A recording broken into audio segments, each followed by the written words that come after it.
I'm going to share with you what I wish I knew before buying my first camera, so you know exactly what to buy, what features to pay attention to, and some additional considerations that mistakenly get overlooked. As you know, there are a ton of different camera options out there at various different price points, but the first thing that I would think about or ask myself is, do I want to learn photography, videography? Do I want to do hybrid shooting? And I would also ask, is this going to be something that is just a hobby, or am I going to try to turn this into a business? Now that may sound like obvious advice, but those are all very specific things that affect the decision on whether or not you should buy something that's very expensive or if you should buy something that is not so expensive. And I'll explain a little bit deeper into that. And also, if you see this going off over here, these are just some notes to make sure that I don't go on a tangent and I'm being respectful of your time.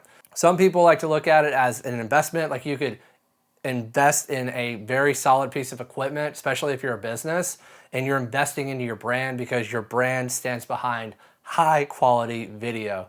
And it's something that was interesting when I was thinking about it a few years ago, is like when I was first getting started, I wanted to make YouTube videos, but I was wanting to get into filmmaking and photography, but I didn't have a lot of money to be able to throw at a camera. So I looked at budget friendly options, but looking back on it now, like, I really wish I would have invested, but the problem with investing in expensive equipment is that you may not decide to stick with it, and so that's like a risk that's associated with that, but that's part of doing business too. So maybe you decide to take a risk if you're going to be a business option and you decide to go with a more expensive option. But again, this isn't financial advice. I'm just telling you things that I wish that I would consider. You do whatever you want. But if I was somebody that's going to be a hobbyist, that may not be, I may not be able to justify buying a $3,000-$4,000 camera just to do hobby stuff, especially as a beginner. Now let's dive into the important features. So for the sake of this video, I'm only going to talk about two different types of cameras, which are most likely the two different types of cameras that you may be in the market for. So you have DSLR cameras, and then you have mirrorless cameras. A DSLR camera is just a camera that has a physical mirror inside of it that reflects light, and then a mirrorless camera, which is mostly what all camera companies are transitioning to at this point, is just a camera that sends light directly through the lens onto the sensor. And with each of those, you have full frame cameras, and then you have crop sensor cameras. And I'll kind of explain what those are, and we'll talk about some pros and cons to each. So we'll start with a crop sensor camera. And that's because the crop sensor camera is going to be the more affordable option. I started with a crop sensor camera. This is the Sony a6500, which actually isn't super old, but this is a crop sensor camera, and this camera has a much, much smaller size sensor. I don't know if you can see that, but it has a much smaller size sensor on it, and with that, there are some limitations, but there are some strengths, and this was a very, very powerful camera whenever it first came out. Shoot, it's still a pretty powerful camera. I've taken this to do photo shoots at weddings. I've also used it as a B camera for videos every now and then, and because this thing still shoots in 4K. I don't want to get too far ahead of myself. But what I'm getting at is that a crop sensor camera is going to have a smaller sensor on it, so it's going to have some drawbacks. It's not going to have as shallow of a depth of field, and in some cases, it's not going to be as good in low light. There may be more noise in your image because there's smaller pixels, and those are just a few of the little things. But the benefits to a crop sensor, I almost forgot to mention, for your lenses, everything is going to usually have like a 1.5 to 1.6 times crop to it. So let me give you an example. I have a 16 millimeter lens, and 16 millimeters means it should be pretty wide, but that 16 millimeter lens is not a true 16 millimeter lens because it gets a 1.5 times crop when put onto this camera. So basically you're going to multiply 16 times 1.5, and I believe that equals out to 24 millimeters, which is still fairly wide. But for this camera specifically, it has a 1.5 times crop. I really love that the Sony lens system, it's E-mount, all their lenses fit one another. If I were to put one of my full frame, this lens here, if I were to put this 85 millimeter on this crop sensor camera here, it would be 85 times 1.5, which I terrible at math, so you do the math. Leave the answer down in the comments because I'm terrible at math, I'm sorry. But what I'm getting at is that you can always get really, really tight, but you may not be able to get wide enough. So it's something to consider whenever you're purchasing your lenses. These cameras are going to be more inexpensive, but they are going to have their limitations. I'm pretty sure this one had like a 30-minute record limit, but there are some crop sensors these days that are coming out that do not have that 30-minute record limit. That's just something else to consider, especially if you're shooting longer videos or time lapses and things like that. Maybe something that you might want to think about. The other option that you have is a full frame sensor, and a full frame sensor is going to be a little bit more expensive. You're just going to give you a little bit more pro features. The sensor is going to be larger, so it's going to have a more shallow depth of field. It's going to be better in low light situations, and you're going to have the opportunity to get much, much higher resolutions. The Sony a7 IV here is a full frame 33 megapixel sensor, and megapixels, higher megapixels is just really going to mean higher resolution images for your photos. It doesn't always mean that you're going to have higher quality video. You have like the Sony a7S III, which has a 12 megapixel sensor on it, and that just means that it's going to transfer the information throughout the camera much faster because there's less megapixels, and there's a lot of technical stuff that goes into that I don't want to get into.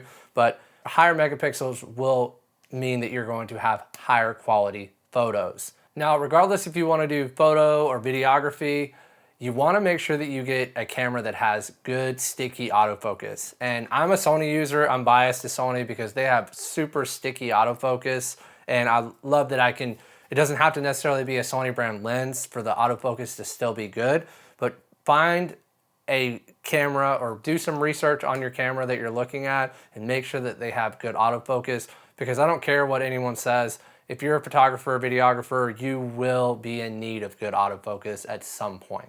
If you're wanting to get into photography, I recommend getting a camera that shoots both RAW and JPEG. And I love that the a7 IV here shoots uncompressed RAW.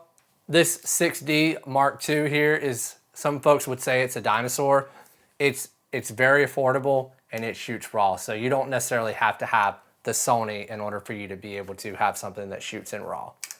If you also want to shoot video, it's important to consider the resolution that your camera can shoot at. Now, I would say these days the industry standard you should be shooting at a minimum should be 1080p. And as time goes on, the standard is getting more and more closer to shooting in 4K. Most cameras that are coming out these days can shoot in 4K. But something to consider whenever you're looking at those 4K options and things that are available is there are some, depending on price points, and there are certain limitations. Like the Sony a7 IV here is an amazing hybrid photo and video camera. But the thing that is, a downside to this camera is that it can only shoot 4K 60, or it can shoot 4K up to 60p, but it has a crop to it. It has a 1.5 times crop. And the Sony a7S III, which is about $1,000 more, it can shoot up to 4K 120p with no crop. And this camera only shoots 120 frames per second in 1080p. If you shoot at a higher frame rate, you're usually shooting at a higher frame rate with the intent of slowing down to either 24 or 25 frames per second, depending on where you live. Most cameras are capable of shooting at 4K, but if you want higher frame rates, you're going to probably have to pay a little bit more money, especially when you're thinking about 10-bit 422, which is really good for coloring. It's going to be a little bit more expensive, but and you're wanting to have something that shoots in a flat picture profile and something with higher dynamic range.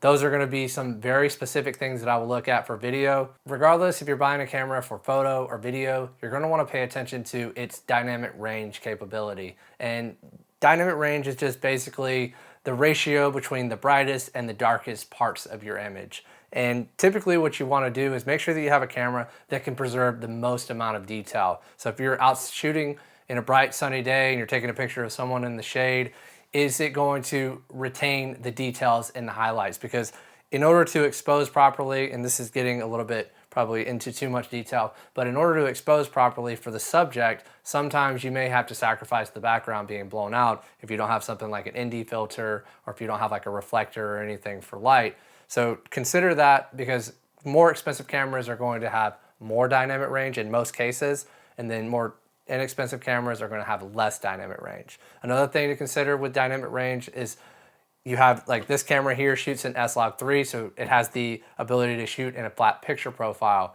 And a flat picture profile will allow you to retain as much information as possible in the highlights and in the shadows. So maybe that's something that you look at as well. Is like, is the camera capable of shooting in some sort of a log profile?